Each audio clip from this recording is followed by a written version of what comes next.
very good afternoon, everybody. Welcome to the CZI Annual Conference.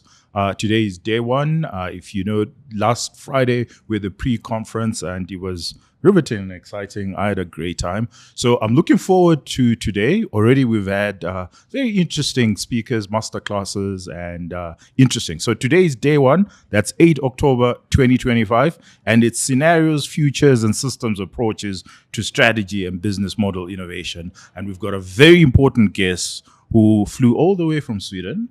And they actually know what they're talking about. And that is Nina Al-Ghussein Norrman. Did I get that correct? Almost. But it's fine. Ghussein. Yeah. So Nina Al-Ghussein Norrman. Yeah. Okay. All right. Maybe we can just start by you actually telling us a little bit about yourself Sure. and what you're doing actually in Zim and at CZI. Yeah. Okay. So yes. So I have my background is So I'm from Stockholm, Sweden. And currently, I'm working at Kairos Future. That is a Swedish research and management consultancy within future-driven strategy. So what we do is that, if you would think of strategy, every company does some sort of strategy. But what's special about Kairos Future is that we look at future developments and have a methodology for doing that, and then we put that into strategic processes so that companies can actually know and see the future where their strategic decisions will play out. Okay. So that's basically right. what we do. We'll get more into that, but the CZI conference is actually being sponsored by BAT, Keflos, and I see you're having one of Keflos yes, very drink good. there. Yes. That's a local juice. And how are you finding it? It's very tasty. Fantastic. Yes. Glad to hear that. And it's Old Mutual and Delta Beverages. And you're having one of Delta's... Costa Light, courtesy of Delta. All right. Yeah, and I'm having again Coke Zero, again courtesy of Delta Beverages. Yeah. So thank you very much to our sponsors, and thank you very much to everybody who's actually watching the show. So back to you, Nina. Kairos, from what I understand of the little, so it's time, right? So there's chronological time, and then Kairos means yes, the opportune moment. The opportune moment. Yes, and so it's from Greek mythology. Yes. And so there's this god or semi-god called Kairos. Mm-hmm. So, and he has a bald back of his head, and he has a big piece of hair right here. Uh-huh. So the story is that, and he runs very fast. So when he's, approaching, you need to grab him, at the opportune moment, at the right moment. You have to grab him by his hair, because when he's past you, you can't grab because there's no hair there. Mm. So that's about, so you need to know about the future before the future has passed you by. Before it happens. Mm-hmm. Okay. All right. And you're actually a future strategist. Yes. That makes it even more interesting. Yeah. That you know when Kairos is happening. Yeah. Okay. So tell us a little bit more about that. Oh, yeah. So we actually celebrated, or Kairos Future celebrated its 30th anniversary 2 years ago. And so our founder, Mats Lindgren, he founded the company from research. And he developed a methodology, a framework for strategic foresight that's called the TAIDA model. So it's an acronym for a process, a framework for strategic foresight in 5 steps. And so that sort of underpins all that we work with at Kairos Future. So we're both a research company and a consultancy. Oh, fantastic. Yeah. And maybe for our viewers who didn't get the opportunity to actually watch you and listen to you, maybe you can give them a glimpse of what you actually talked about this morning. Yeah, exactly. Yes. So, so I've been preparing this with CZI for a while. And so we had, there's limited time, right? So 2.5 hours. And so we decided that we really wanted to give the participants, the companies who are here, a taste of what an actual process could look like. Because in reality, the steps went through 4 steps in the workshop.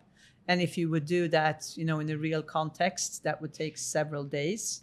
And we had only 2.5 hours.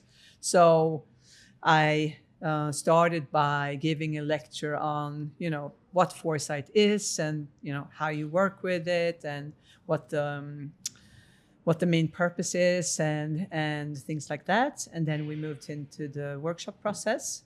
So we started by, because Foresight is really about challenging assumptions and challenging mindsets. So we started by asking the participants to think ahead to 2030 and surface the assumptions about where their companies would be 2030. So, given what they could see today, in 5 years, where would they be? So you get an idea of their mindset. We sometimes call it an official future, that they have an idea of where they're going to be. Okay. And then we moved into looking at uncertainties, because always the first step in a future study is looking at what developments may affect your business. You choose a time frame, like 5 years or 10 years, and you look at, okay, so what are the main trends? What are the main developments that will affect your company?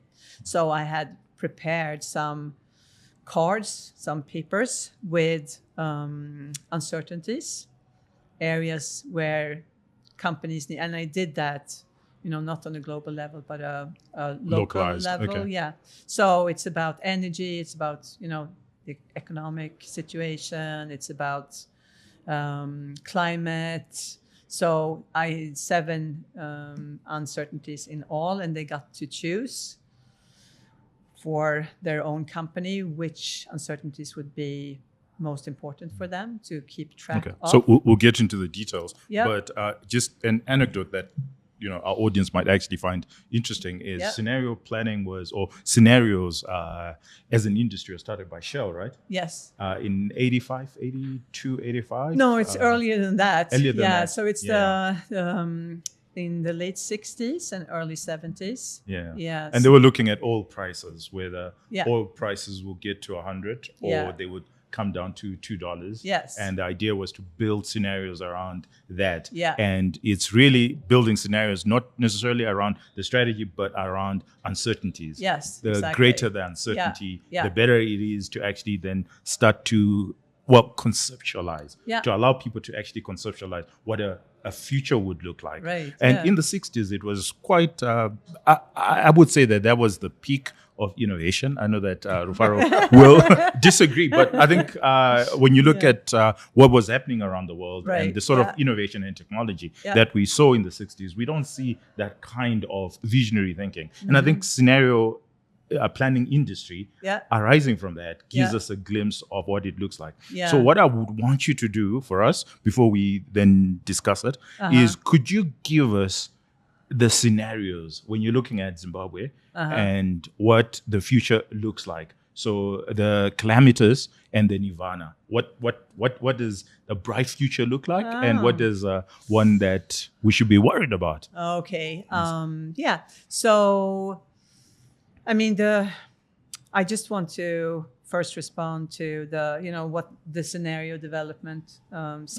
Scenarios is, if you want to define them, based on the developments that you can see,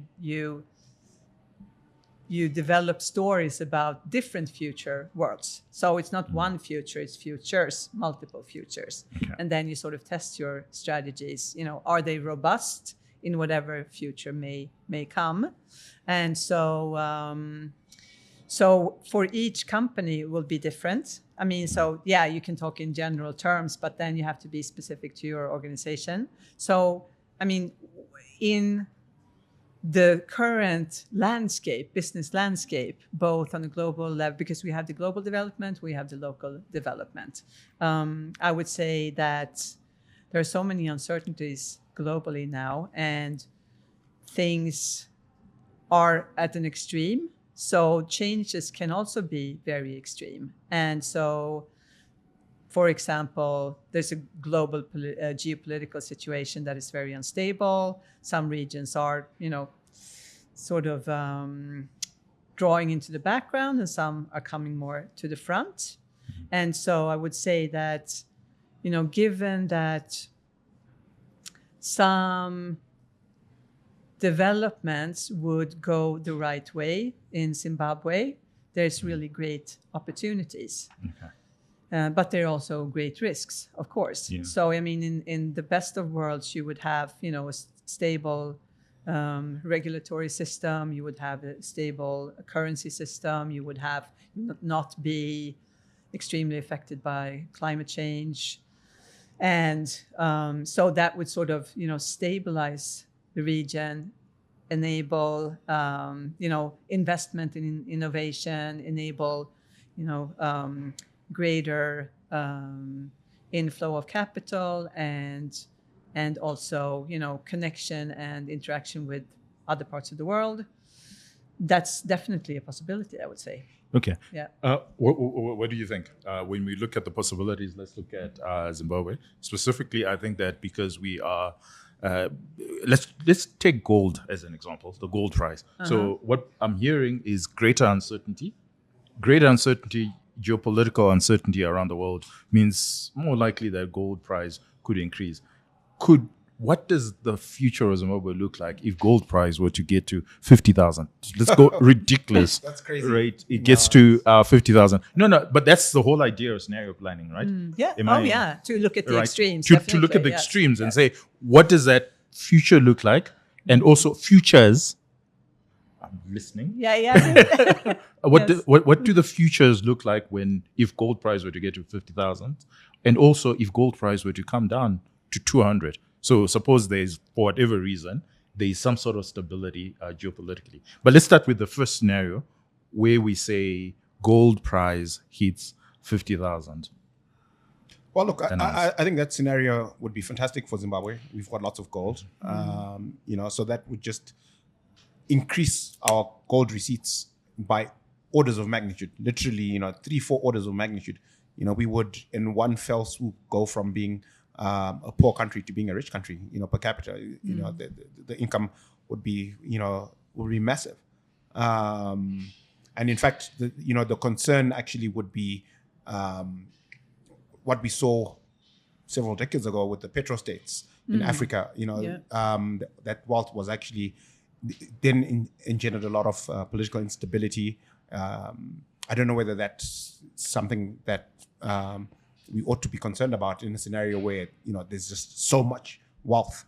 Then attention will. But assuming that the transition will be peaceful, I think it will be fantastic if the gold price continues to go ahead. Sorry to rope you in. Help us now build these scenarios using your frameworks. How would you look at it? If we were to just first of all build that scenario where we're saying, okay, gold price gets to $50,000 an ounce. What does it mean for Zimbabwe? With the same amount of production that we're doing, we immediately move from being a poor country to being an extremely rich country, like Rufaro said, like the Petro said. But what does that now, how do we then take that scenario or that future and then put it in a framework that you help? Yeah, so I think that the important thing is again, back to being future prepared. To have future readiness, you really have to be careful about, this is something we underline all the time in this type of work that I do, to not fall in love with the best case scenario, because then, to be prepared, of course, but you also have to be prepared for the worst case scenario. Okay. Sure. And so if you develop, let's say, there's a classic model of a 4-scenario matrix with, best, worst, and the two middle scenarios. So let's literally do that. So best case scenario, 50,000. Worst case scenario, 200 US dollars. Yeah. So Yeah. $200 US, we become even poorer than poor. Best case scenario, we become richer than rich. Yeah. Then on the other axis, what are we putting? Well, there's also two middle scenarios that would sort of, because all the trends that you find in when you're looking at the development important for this question will sort of play out in all of the scenarios. So, all of them are plausible and probable, but you draw out the extremes. Okay. Yeah. And then how do we then build the strategy? Yeah, so the strategy that you build is to be future prepared. The strategies need to be robust in all of these futures. Scenarios. Yes. So, if it turns out to be 50,000, if it turns out to be much less, your strategy needs to be robust in any case, because otherwise you will be negatively affected if and it's also, because you can't really take out one aspect of a scenario. So let's say that gold would go to 50,000. It's not only a recipe for success, because a lot of other things, a lot of tension in society and among businesses will happen. So, policy and regulations and all of the other aspects need to go along with it too, to make, the society work and business work. So in other words, that's how we then build a competence. Yes, because if we do have a competence, then it doesn't matter whether it's 50,000 or it's 200. No, exactly. Yes, that's true. So with the continuous and systematic work, looking at developments and looking how they may, what future worlds we may end up in, and are checking that our strategies are robust in each case, in any case, then, you are prepared. I get it. What do you think? I think it makes a lot of sense. Yeah. And often I think your execution and performance in the real world is a function of the thinking and preparation that you the war gaming that you do ahead of time. Exactly. Because if you can conceptualize it and imagine it when you encounter it in the real world, your capacity to actually deal with it well is much better than a scenario where you're kind of like a deer caught in headlights when a development happens that you had no foresight. Yeah. Okay, fantastic. All right. Thank you very much. We've got limited time, but I certainly learned a thing or two. So it's to really make the uncertainty so that it's not an uncertainty. It becomes a certainty. Or you capture it. Or you capture that uncertainty. To be aware, to be comfortable with uncertainty. Yes. Well, there we go. Yeah. Thank you very much, Nina. We Thank look forward to working with you and you coming back to Zim and helping us in scenario planning. Thank you so much. Yeah, thank you. To the audience, I hope you've learned a thing or two, and let's keep the conversations going. Otherwise, let's enjoy our time at CZI Annual Conference. Cheers. Cheers. Cheers.